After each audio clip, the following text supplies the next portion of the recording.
If you have topics you would like to have us discuss on the Aging Well podcast, please click on the links in the episode description to send us a text or record your message or comments. We'd love to hear from you and how we can help you age well.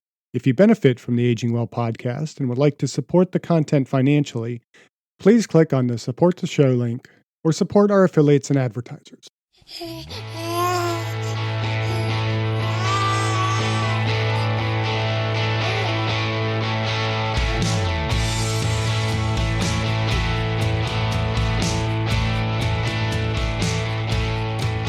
Welcome to the Aging Well podcast. I'm Jeff Armstrong here with Corbin Bruton. In this and the episodes that follow, we will share candid discussions on aging and hear from the experts.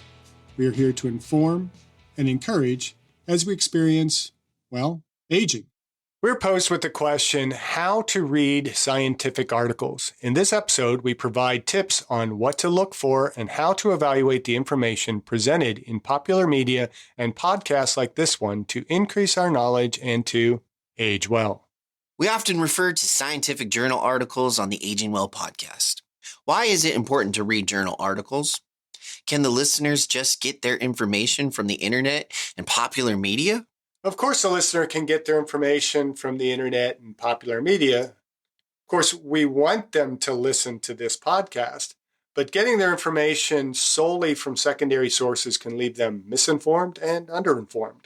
What are secondary sources? Well, secondary sources are, things like this podcast. They are articles in newsprint and magazines. They're blog posts that share information from other sources. These aren't by nature bad sources, though, correct? No, they can be quite useful and informative. Scientific journals often publish review articles that synthesize a range of articles on a topic. There are also very good summaries of research out there on the internet. It is important to confirm the information we read and hear. Is that why you like to discuss the content of articles we find on sites like Men's Health? Men's Health isn't the only source, and to be clear, they do sometimes provide good information. So how does the listeners discern the good information from the bad? Well, they listen to the Aging Well podcast, of course. Of course. But seriously, there are reasons why we provide links to articles, and particularly the original scientific journal articles in the episode notes. So we want the listeners to be able to evaluate the information for themselves. I hope they are. We need to be better consumers of information. Reading scientific journals can be a daunting task for the layperson. Trust me, even for the academic, it can be overwhelming. But with the right approach, it can be both enjoyable and informative. So let's share some tips for the listeners. Let's. Okay, so where do we start? We'll start with journals that publish articles in areas of your interest. Look for reputable journals that have a good track record for publishing quality research. Websites like PubMed, Google Scholar, and even university library databases can help you find relevant articles. So it also helps to understand the structure of scientific journals. The scientific papers typically follow a standard structure: abstract, introduction, methods, results, discussion, and conclusion. Skim through these sections to get an overview of the study before diving into the details. I like to start with the abstract. Now, the abstract provides a summary of the entire paper, including the research questions, method, results, and conclusions. So, it's a good place to start to determine if the paper is relevant to your interest. And then read the introduction next. This section generally outlines the background information, the research question, and the significance of the study. Understanding the introduction will help you grasp the content or the context of the research. Now, I like the method section. This is where we learn about how the study was conducted. Look for details on the study design, participants, materials, and procedures. Understanding the method will help you evaluate the validity of the results. And why is validity important?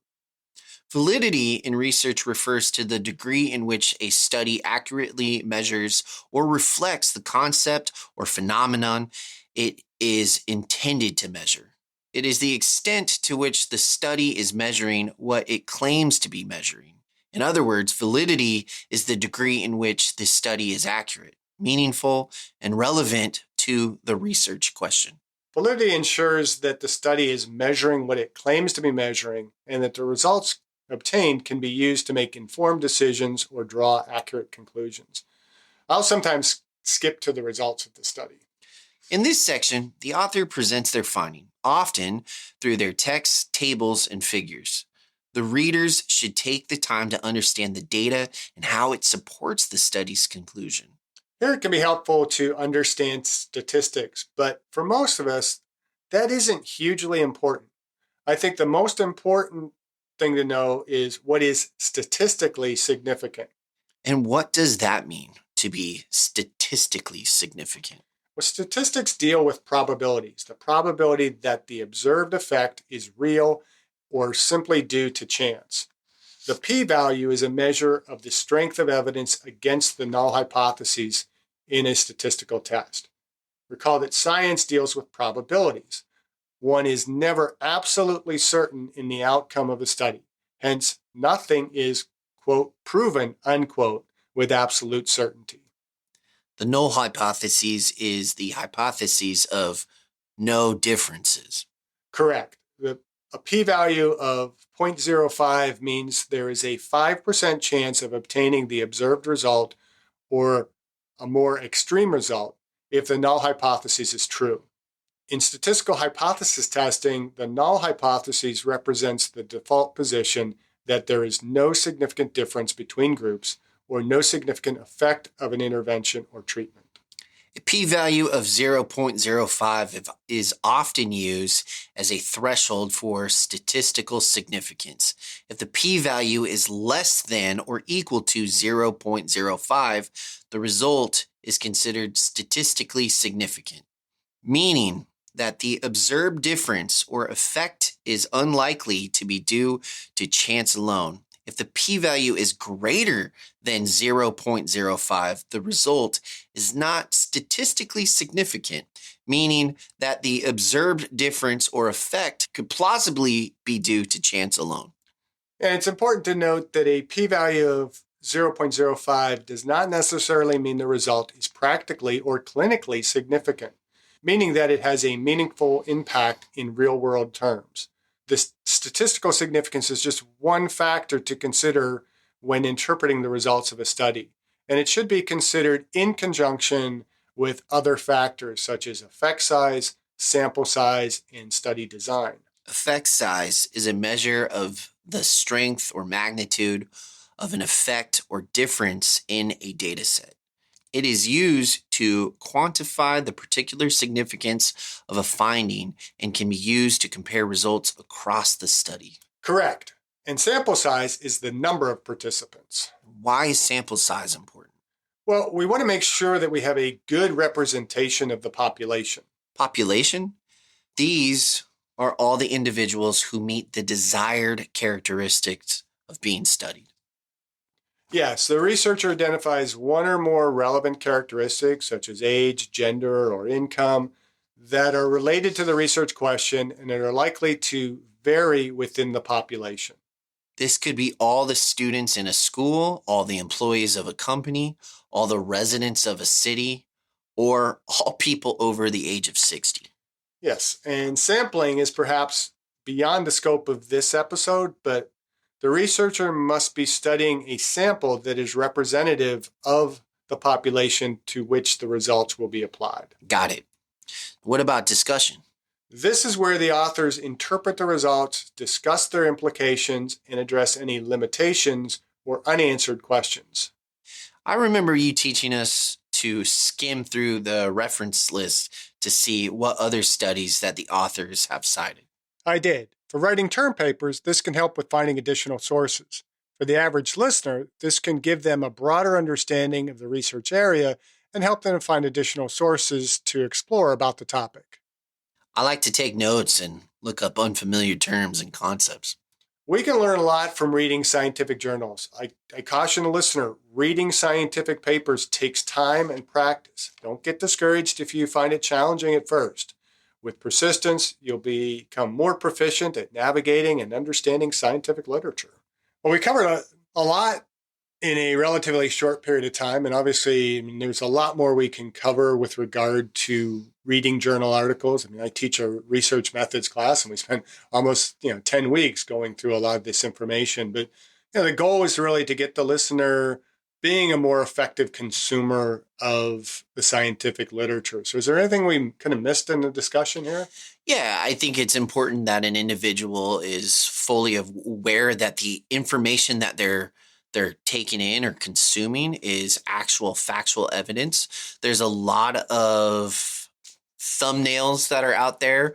I mean, we've broken down a few here in our podcast, not this episode, but several other episodes where, the top 10 best ways to lose weight. I mean, that's a really amazing attention grabbing thing, but is it actually based and backed up by science?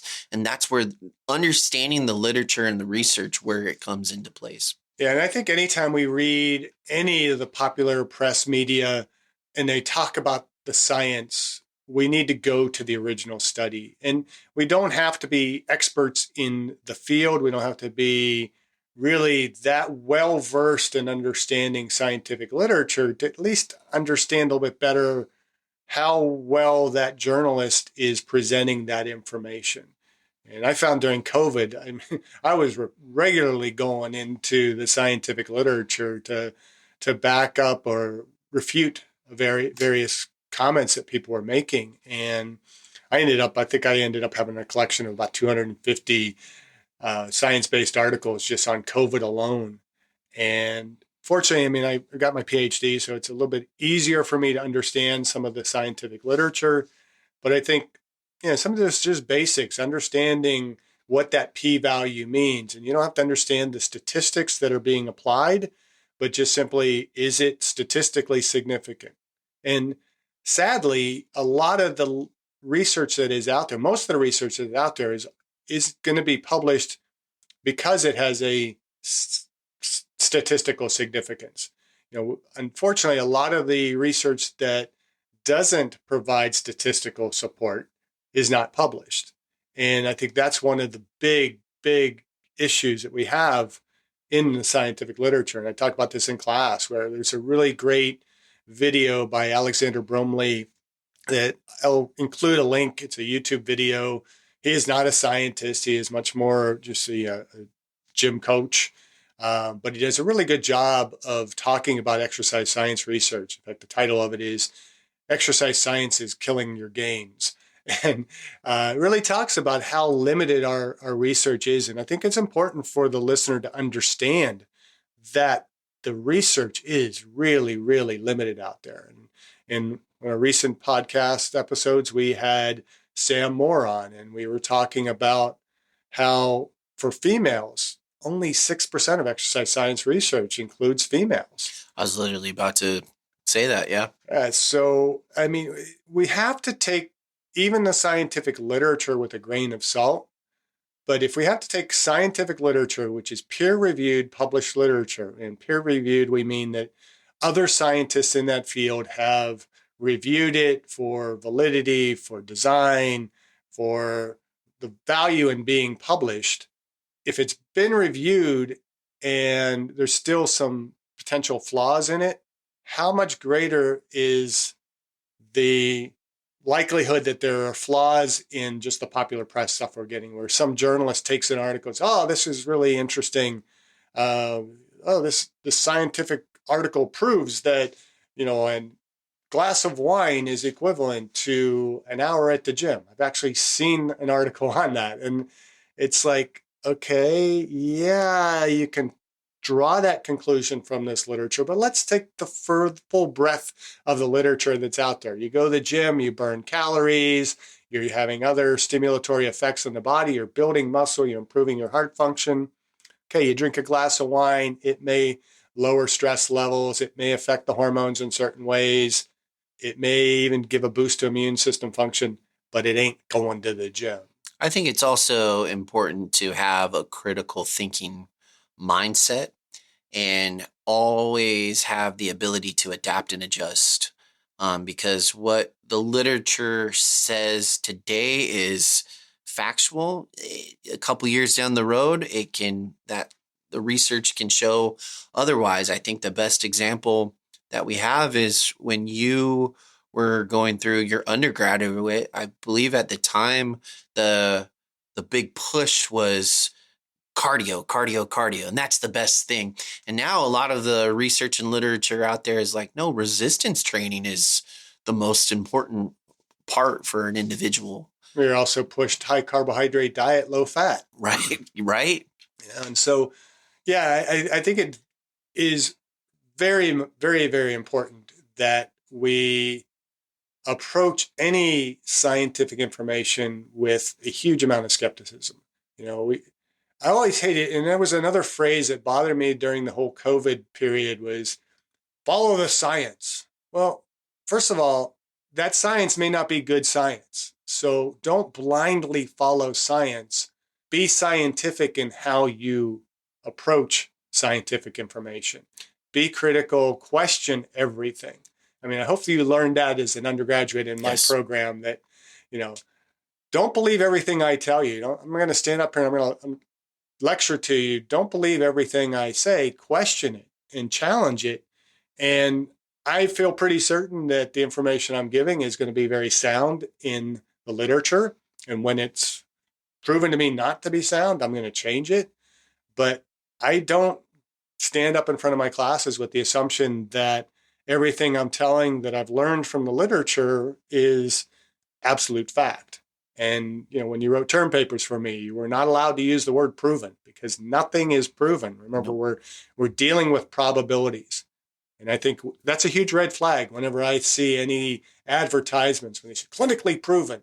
My radar goes off and no, danger, Will Robinson. They're trying to sell you something and they are very likely twisting the science a little bit to make it appear as if the product has fairly strong support. Where does that support come from? Who did the research? Why did they do that research? Be extremely skeptical in how you read literature. Yeah. We also live in a time frame where we're bombarded with system overload and someone's opinion of this or that. COVID's a great example of, the media and everything was saying, oh, this is from the CDC guidelines. But if you would go to the CDC, the FDA, the World Health Organization, you'd go to their actual websites and you'd dive into those case studies or those research, or you'd actually look at the statistics. Well, through that literature, you would find, hey, we're not getting 100% the full story. There's so much information at our fingertips. We live in an age where, we can find that answer. So yes, listen to Dr. Armstrong, question everything and get the answers yourself.